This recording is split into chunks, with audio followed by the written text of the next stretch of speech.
Thank you so much for joining us for CBN NewsWatch. I'm Ephraim Graham. Ahead today, a Buffalo Bills player goes down while making a tackle in Monday Night Football.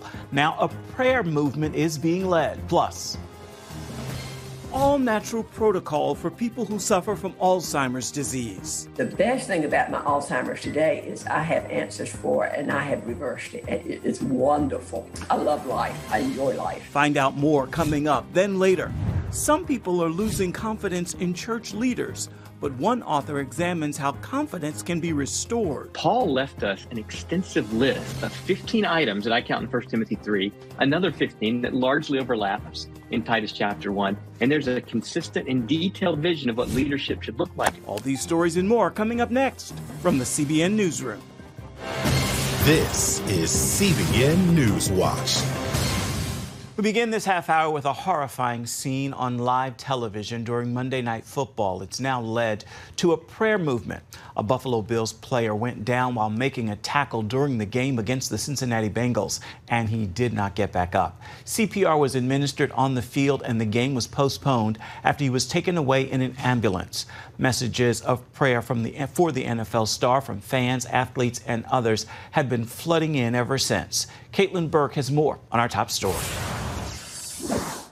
24-year-old Bills defensive back Damar Hamlin is in critical condition after reportedly suffering cardiac arrest during the game Monday night. His doctors say the next 12 to 24 hours are critical. So as his team, fans, and other supporters wait for more news, they're praying. Hamlin went down after tackling Cincinnati Bengals wide receiver T. Higgins, the Bengals player appearing to hit Hamlin in the chest. Hamlin initially jumping back up, but then he collapsed. According to an overnight statement from the Bills, the CPR performed on the field was able to restart Hamlin's heart. CPR, or cardiopulmonary resuscitation, is the action of pushing on the chest in a rhythmic fashion to generate blood flow. And it's only done for one thing and one thing alone, which is cardiac arrest. As the ambulance rushing Hamlin to the hospital was still leaving the field, players hit their knees in a prayer circle. Another prayer circle of fans forming outside of UC Medical Center where Hamlin was taken. Bills offensive lineman Deion Dawkins took to Twitter, writing, "Prayer is powerful. We need the world to pray." Thousands commenting to that post alone. T. Higgins also tweeting out a message to Hamlin, writing, "My prayers and thoughts go out to the Hamlin family. I'm praying that you pull through." The Bills posting this montage of more prayer flooding in online. Fans have also been donating to causes Hamlin cared about as they wait to hear more about his condition. He recently posted to raise money for a toy drive. That site had a $2,500 goal, overnight quickly topping millions of dollars. Doctors say a key factor in Hamlin's recovery will be the length of time he was on the field with no cardiac activity. A quote from Hamlin himself during his college football days at Pittsburgh, ringing true for this situation as well. He said, "My faith is in God, so whatever he has planned for me, that'll be it." Caitlin Burke, CBN News, Washington. Capitol Hill ushers in a new Congress this week as Republicans take control of the House, with Democrats still remaining in control of the Senate. As CBN's Matt Galka shows us, the split control promises an interesting agenda. The 118th Congress is already full of intrigue. A Republican battle over who ends up being House Speaker could end up shaping just what exactly both chambers end up getting done. It doesn't matter whether we have a 30-seat majority or a 5-seat majority. We get the same size gavel, but we're going to use it in the manner that the American public wants us to. Republican leader Kevin McCarthy hasn't locked up the votes quite yet to grab that Speaker's gavel. Fellow Republican Andy Biggs is challenging him, and some members, like Matt Gaetz, won't back McCarthy. I wish that every single person held the views that you and I frequently hold about the need to transform Congress, but sometimes you have to make even members of your own team a little uncomfortable. McCarthy has been planning for the role by laying the groundwork for an ambitious Republican House agenda focusing on investigations into a variety of Biden administration issues. Those include the business deals of the president's son, Hunter Biden, COVID-19 origins, as well as a committee focusing on competition with China. That effort would be headed up by Wisconsin Republican Mike Gallagher. The most important thing we want to do as with this new select committee is make this a bipartisan effort. Speaker-elect McCarthy wants the Democrats to participate in this. He wants this to be serious. And to the extent possible, we want to identify where Congress can speak with one voice when it comes to the policy that best positions us to win this long-term competition with the CCP. Another renewed focus will be on America's southern border. House Republicans unveiled sweeping proposals before the holiday break. You cannot encounter and release. You must be able to detain and or turn away in order to stop the flow that is devastating lives. That's how you actually secure a border, is to enforce those policies. Some of the agenda could hinge on whether or not McCarthy gets the votes for House Speaker. There's also a potential issue of how much he would work with GOP senators. Congress passed a $1.7 trillion omnibus spending bill as 18 Republican senators joined Democrats to pass it. Before the vote, McCarthy warned those GOP senators that their bills would be, quote, dead on arrival in the House if they voted for the spending plan. The appropriations process has failed the American public, and there's no greater example of the nail in the coffin of the greatest failure of a one-party rule of the House, the Senate, and the presidency of this bill here. One other thing to watch will be how the new House GOP handles the scandal surrounding new member George Santos. The New York Republican admitted to lying about multiple parts of his resume, including significant parts of his work, family, and education history. He told Fox News his history was debatable. We can debate my resume and how I worked with firms such as Goldman and Citigroup. Is it debatable or is it just false? No, is it debatable or is it just false? The full House is scheduled to vote for a new House Speaker on the first day the new Congress is seated. McCarthy, or whoever ends up winning, would need 218 votes. The House Speaker vote has not gone on to a second ballot in more than a century. Matt Gelka, CBN News. The family of the man accused of killing 4 college students in Idaho says they love and support him as they support his presumption of innocence. And they said there are no words to express the sadness they feel for the families of the victims. 28-year-old Bryan Kohberger plans to waive an extradition hearing so he can quickly be brought back to Idaho to face murder charges. His attorney, a public defender, said Kohberger is eager to be exonerated. He said Kohberger should be presumed innocent and not tried in the court of public opinion. But police in Moscow, Idaho say they believe they've got their man. Investigators obtained samples of Kohberger's DNA directly from him after police made the arrest. Beijing is responding to the latest COVID-19 testing requirements being imposed on passengers from China. They are threatening countermeasures against any countries involved in saying the early restrictions by these countries are lacking scientific basis. In December, China eased its strict COVID-19 restrictions and has since seen a surge in cases. Now, many countries are worried about a lack of data on infections in China and fear the possibility of new variants. The United States, United Kingdom, India, Japan, and several European nations are requiring these tougher COVID testing requirements for travelers from China. Coming up, curing the disease that has no cure. We're going to show you the treatment that's helped more than 80% of patients reverse the effects of Alzheimer's. Stay with us.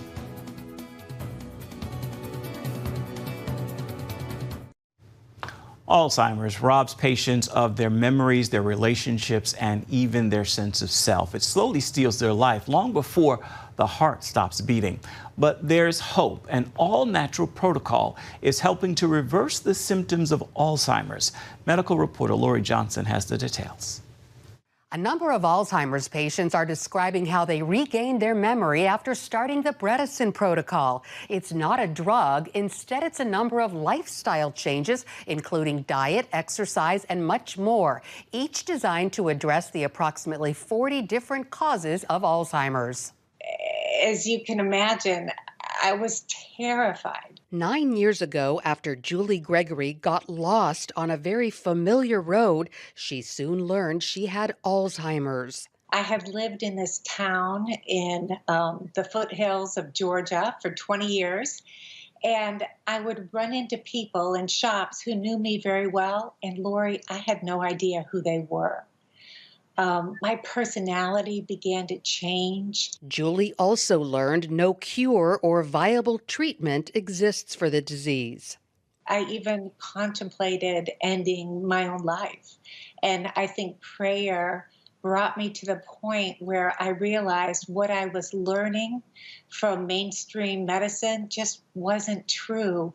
I began to believe in this voice that was telling me there was something I could do. She tried the Bredesen protocol, got back to normal, and has stayed there ever since. What he does is identify and address every person's contributor to their symptoms. It's just plain old common sense, and my experience shows me that it works. Sally Weinrich tells a similar story. I forgot to pick up my grandchildren twice, one morning in the morning for school, within a month period of time. 5 years ago, Sally also considered suicide after experiencing the unmistakable signs of Alzheimer's. I had 2 relatives die from it, really 3 relatives die from it, on both sides of my family. I knew I was at risk for it. I had a dread for it. She believes God led her to Dr. Dale Bredesen. I had all of the Dr. Bredesen's causes of Alzheimer's, and I think in my case, my Alzheimer's would have progressed very rapidly. Instead, the opposite happened. The best thing about my Alzheimer's today is I have answers for it, and I have reversed it. It's wonderful. I love life. I enjoy life.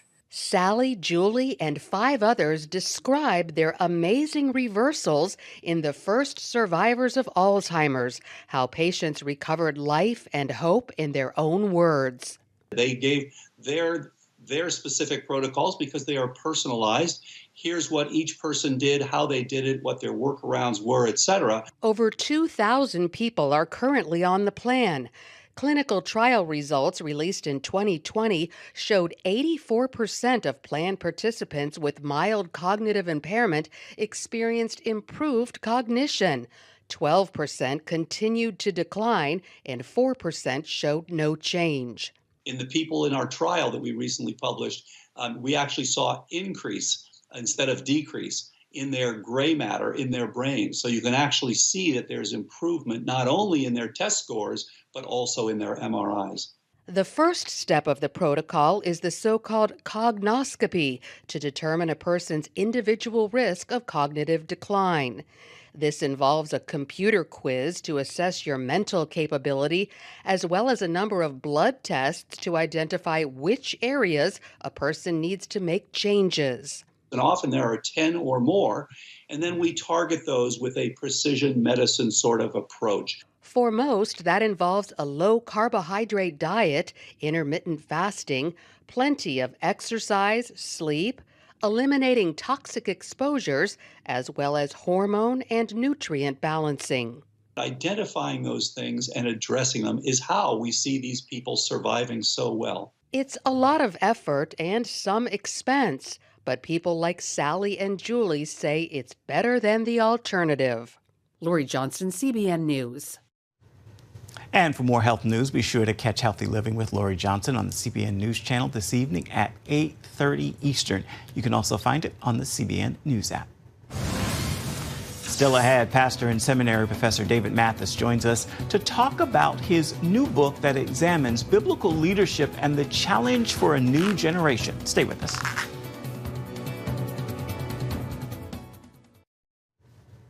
Many people are losing confidence in church leaders in recent years, making it hard for some to submit to church authority. A lot of this is due to increasing reports of pastors and clergy abusing their power.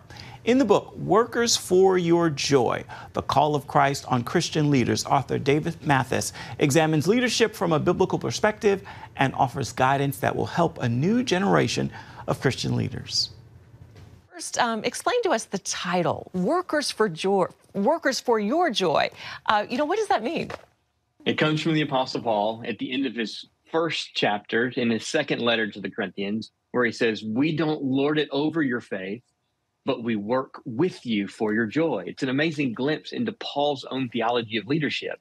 And if Paul, who was an apostle and one of the official spokesman for the risen Christ, who wrote scripture, could say that he didn't lord over his leadership over the Corinthians, but he worked with them for their joy, how much more so pastors in the local church, that we would have a vision that why we are leading is for the sake of the joy of our people, in Jesus Christ.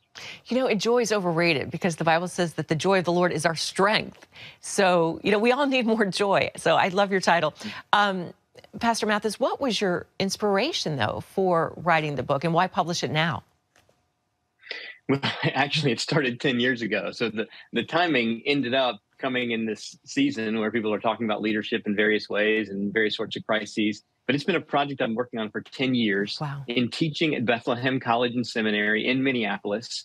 I was assigned the eldership class years ago. An eldership class in the New Testament, pastor, elder, overseer, 3 terms for the one lead or teaching office in the church. And so we talk through these dynamics and we look, what does the Bible have to say? Jesus has words for us about leadership, as does Paul, as does Peter, as does the epistle to Hebrews. So the New Testament, and going back to the Old Testament as well, God has not left us without a vision for what leadership should look like in the local church. And I want to take those words seriously. You know, how does this book relate to the rise and fall of, recent pastors that have been in the news over the, last few years? It very much relates. It wasn't simply inspired by that. It's not been put together here in the last 10 years. It's a longer 10-year vision, but it very much relates to the rise and fall stories, our fascination as Americans with rise and fall stories. Paul left us an extensive list of 15 items that I count in 1 Timothy 3, another 15 that largely overlaps in Titus chapter 1. And there's a consistent and detailed vision of what leadership should look like in the local church. And you will find in one rise and fall story after another, some clear broach of attribute and virtue that has been laid out by Christ and his apostles 2 millennia ago in the New Testament. So that list in 1 Timothy 3 and in Titus 1 is significant. Paul means it. The apostles mean it. And there is wisdom in that list for healthy, normal leaders in the church today who care for their people, who pursue their joy, and who feed their people. Like Jesus said to Peter, feed my sheep. Pastor, you offer 15 qualifications for church leaders that you detail in the book. Don't worry, I'm not going to ask you to name all 15, but is there one that, particular is just resonates to you right now? Well, one that is especially important in pastors is the ability to teach.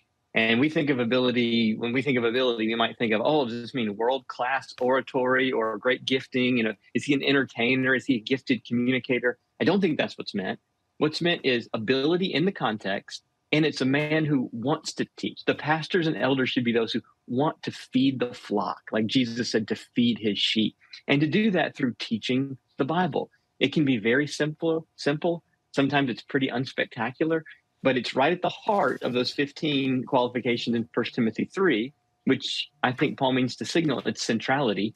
It's the main difference between pastor, elders, overseers, and deacons in the New Testament, and it's an attribute of Christianity in its leadership. Christianity is a teaching movement. Jesus was the consummate teacher. His apostles were teachers. They wrote letters, and he means for local church pastors to be teachers, and not just doing a spectacular 30 to 40-minute sermon on a Sunday, but to be the kind of men who are regularly teaching their flock in a day, frankly, where people can bristle at teaching. They want pastors to do just about anything other than teach. Do this, do that, care for us, listen to us, counsel us, very important things. But sometimes there is a kind of pressure in the pastoral ministry to not teach. And that is the central qualification and calling of local church pastors in the New Testament. Well, Jesus is, of course, our example, and fascinating book. And I love God's timing. Hey, you've worked on it for 10 years, but we know God's timing is perfect. He's never late. So congratulations on your new book. And you can get Workers for Your Joy, The Call of Christ on Christian Leaders, wherever books are sold. Again, Pastor Mathis, God bless you, and thanks for being with us. Thank you, Wayne. And you can watch the full interview on the prayer link on the CBN News Channel. It begins at 6:30 Eastern this evening. You can also find it on the CBN News app. Coming up, it's a great start to the new year for one Ukrainian family. See why coming up. We'll be right back.